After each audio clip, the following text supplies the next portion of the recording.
AP Chemisters, this is Mrs. Vanderwalle bringing you another Blankwalle, Chapter 14, Section 3.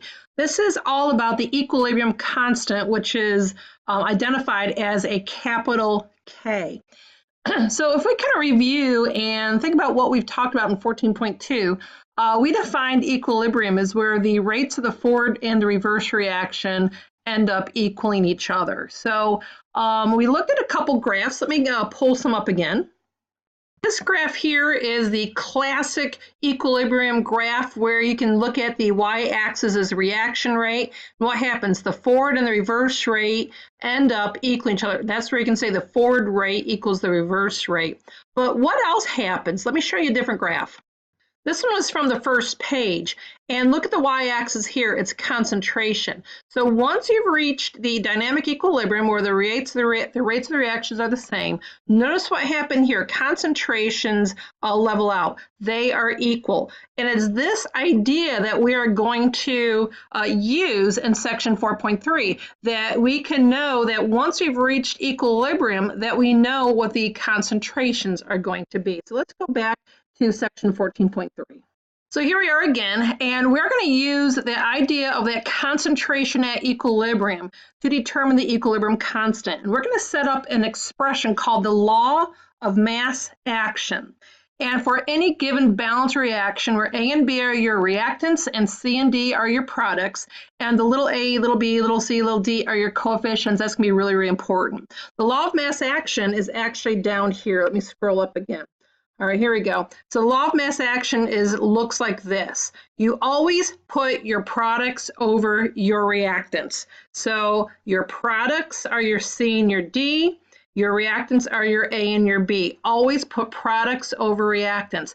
And look how important that balanced equation is, that the coefficients, the little c, the little d, are raised to that power. So it is the concentration of C raised to its coefficient. It's the concentration of D raised to its coefficient, and same thing for A and B. Once again, recall those brackets means concentration. Okay, like molarity, moles per liter. Okay, and so the K is a constant. Why is it a constant? Because your concentrations are going to be a constant, okay?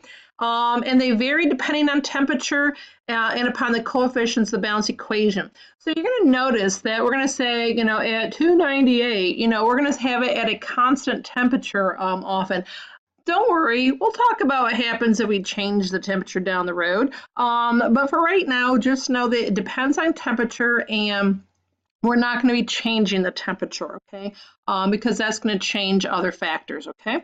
And again, it depends on the coefficients of the balance equation. So express this equilibrium constant for this reaction. In other words, what is the law of mass action for that equation, all right? So how do I typically start off with? I always want to get on the right footing, so products over reactants. You don't have to write this down, but it's usually a good idea so you know where to look first. Look on the right-hand side of the equation first. All right, so now what? Here, oops, that's what I'm looking for. So what are my products? Here's my products, okay? So my first one is the concentration of NO2, but what do I need to write down now? What is its coefficient? It's a 4, so what does that mean? I'm gonna raise it to the 4th power. All right, then I'm going to multiply it by the oxygen concentration, and it doesn't have a coefficient, so I don't need to put the 1 at the top, all right? And now what? I have my reactants right here, and what do I have to remember? I have to remember to put it into the, you know, put the 2 as its power now. Now, one thing to think about, now this is a capital K, correct? Remember in chapter 13, we had a different constant there, didn't we? We had a small k. Do you remember that? Make sure you understand there's a huge distinction between the two, okay? The little k we did in chapter 13, we're always thinking about the units. What is the unit of your constant? Here, guess what? You're going to be so happy. We don't talk about the units. And why not? Well, let's look what happens when I plug in some units here. All right, I'll have a molarity to the 4th times molarity divided by molarity squared, and that's going to give us molarity to the third. Folks, we're going to have bizarre units, okay? We can put halves in here, and then you have molarity to the halves, okay? It gets really kind of messy.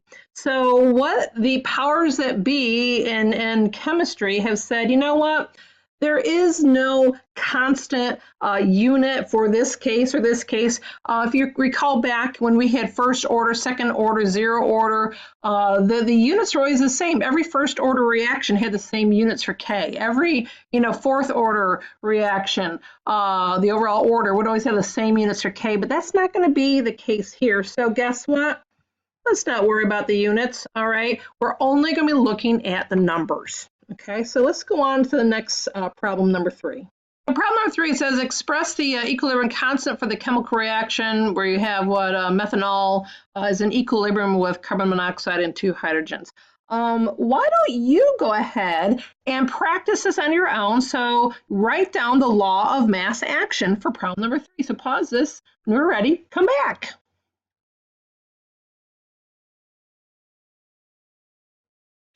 Okay, let's see how you did. Well, of course, what do I always say? I always say I'm going to put products over reactants, just so I know where my focus is, okay?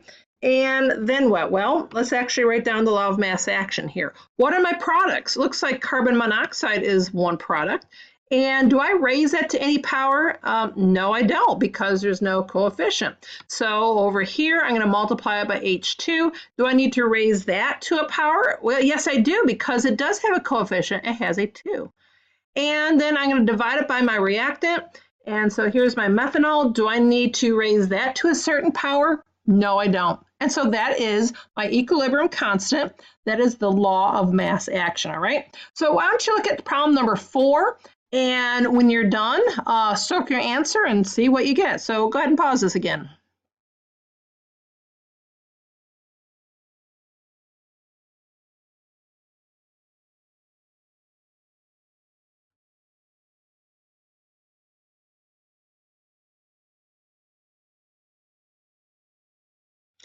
Well, let's see how you did. Okay, so remember, it's always products over reactants. So A has a product, but B does not. B starts off with my reactant. C starts off my reactant. So I can automatically nix B and C because you have reactants. Whoops. Oh dear, I better plug it in. I'll be right back. All right, back now, battery's up. So anyway, back to this again. So B and C we nix because they put reactants over products. Can't do that. So what's the difference between A and D? We have a 2 out in front, like you're multiplying it by 2. That's not what you do with your coefficient. What do you do with your coefficient? You raise it to the power. So if you chose letter D, you chose wisely. Let's go to the next page. All right, so this section is really important too. It's the significance of the equilibrium constant. So why do we care about the equilibrium constant? Because it tells us a lot of good information, okay? So it says whether the reaction lies far to the right, and I put a little P over that because that stands for products. Whether you have a lot of products is what we're saying. So if it lies far to the right, it says whether or not you get a lot of products or not, okay? So if it lies farther right, you have a lot of products. If it lies to the left, that's your reactant side. There's an R there. I don't know if it looks like an R here. Oh, there, come on, there we go. It looks like an R now. Depends on these 3 main factors. So the initial concentrations, all right? And now we're kind of talking about chapter 13, kinetics again, because if you have a higher concentration initially, guess what? You're going to have more collisions. You're going to have a faster reaction, okay? The relative energies of reactants and products. Hey, what did I say earlier? It's temperature dependent, isn't it? Okay. Why? Because isn't energy related to temperature? Yes, it is. Okay, so that's an important idea there also. And then degree of organization of reactants and products. Nature goes to maximum disorder. Do you remember what we called that idea of disorder? Do you remember that? It is called entropy. So this all is pretty much tied in together.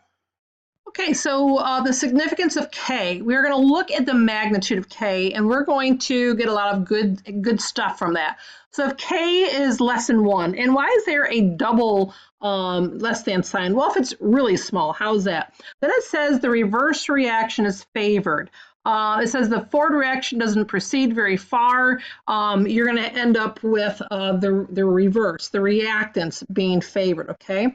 And so if you keep this in mind, very few products, okay? So if you keep this in mind, we have the equilibrium constant as products of reactants. So what if you have very few products, okay? Then you have a small number on top.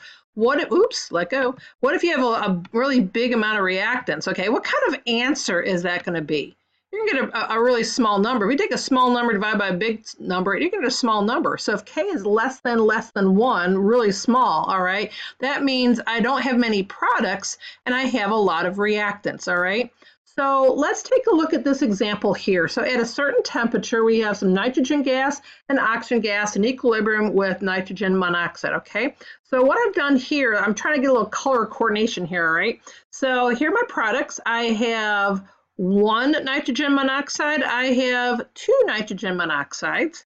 Okay, I have, let's see here, 1, 2, 3, 4 looking oxygen gases, and wow, how many NO or N2s do I have? 1, 2, I bet you can do this on your own. 3, 4, 5, 6. All right, so I've counted up all my my products and my reactants, okay? So it looks like my K value, if K is products or reactants, how many products do I have? I have only 1, 2 products. And so what am I going to do with that 2? I'm going to square it, right? Because it's that coefficient. How many N2s do I have? I have 6. How many O2s do I have? I have 4. Okay. So what does this become here? Well, what's 4 divided by 24? I believe it's 1/6, which is 0.167. So notice that K is less than 1. And what does this then really tell me? That it truly favors the reverse reaction. Okay, that's what that tells me. It truly prefers the reverse reaction. I have a lot more reactants than I have products. I only have 2 products. I have a lot of reactants. Let's look at the second one. Look at what happens if K is really big. Okay, so what if I have this example where we have hydrogen gas and bromine gas making 2 hydrogen bromides, okay? Well, let's see here. I only got 1 of these things, all right, 1 hydrogens. What about my bromines? I'm only seeing 1 of these. But, you know, if I start, like I got 1, I think if you start counting them, don't you get like 9 of these things, all right? You count yourself. There's what, 4, 5, I think you're getting the idea, 6, 7, 8, 9. Yeah, there's 9 of those, all right? So what's happening here? That here I notice that I have a big number. I have a lot of HBRs. I got 9 of them. And then here's my small. And what happens when you have a big number divided by a small number? You get a really big number. So let's check this out. So here's my K, and it was 9 squared, right? It was my product. And don't forget to square it. That's your coefficient. Divided by 1 times 1, and that's equal to 81. That's a pretty big number, isn't it? So what does that tell me? That I'm really favoring my products, okay? Well, what about the next case? So what happens if K equals 1? Folks, this isn't very common, all right? It says neither direction is favored. The forward reaction maybe proceeds about halfway. So what does this mean? Do I have a big or a little one of these? No, I actually have, they're like equal to each other, all right? And so if they're equal to each other, therefore this expression is equal to 1. So you really don't have a definite result here. They're about half and half. Again, doesn't really happen very often, okay? So don't be shocked when you see it, though. Let's look at problem number 5. Okay, it says the equilibrium constant for this reaction is A to B, and then the mixture initially contains what? Whoops. Okay, so if the mixture initially contains this amount, what's true at equilibrium, okay? Does the initial concentration really help us? Not really, not here. So if the reaction mixture will contain 1 molar of A and 0.1 molar of B. B is my reactant, right? So keep this in mind. If K equals P over R, and for the case of A, we have my products over my reactant. or my product over my reactant. And what's that equal to? I think that equals a 0.1. That doesn't work. All right, they said it's equal to 10, so that's not right. What about the next one? If I have, I'll move this over here now. For part B, if my B is 1 divided by 0.1, well, guess that. That's equal to 10, isn't it? Oh, that's the right answer. All right, so what answer is that? You have answer letter B. What if the reaction contains equals amount of A and B? Well, what do you get for your equilibrium constant? You get a 1. That doesn't make any sense. All right, so I see my time is about up, so don't wait to be great, and there is a part 2, so hang on there, okay? We'll see you shortly. Bye-bye.